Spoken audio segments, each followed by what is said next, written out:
Hey, welcome back.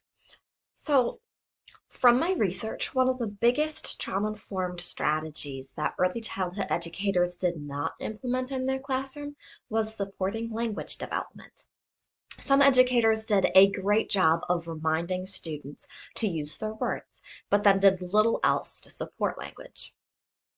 Decreased literacy and language development is a potential effect of early childhood trauma, so supporting these is so important for an early childhood educator or professional.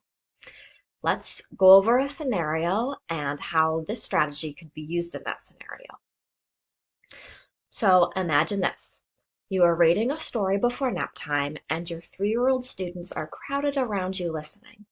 One of your students keeps bothering other students by talking to them and interrupting you. What you really want to do is snap at the kid and tell them that if they aren't going to be respectful during story time, then they can go to sleep right now and miss the rest of the book.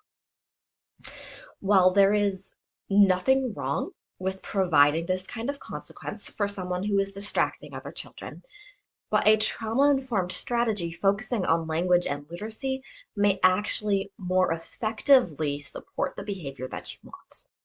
Instead of telling the child over and over again to pay attention and then having them go to nap time early, a trauma-aware educator would recognize that trauma experiences can increase the risk of hypervigilance, which is when somebody is constantly on high alert, which lowers their ability to focus.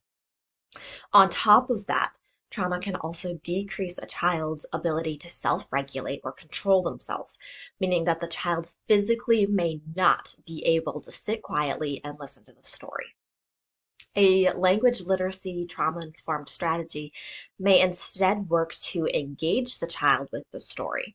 You could ask questions about what they think will happen next, or what would they do if they were in the story. You could incorporate social emotional learning into it and ask students what the characters might be feeling. You could also count items or name colors in the illustrations, depending on what age group or developmental level of your students. You could also add actions or sounds to stories that the children could repeat or do with you while you read.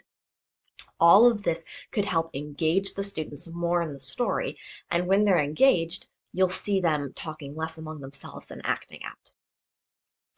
What are some other ways that you help support language development in your classroom or program?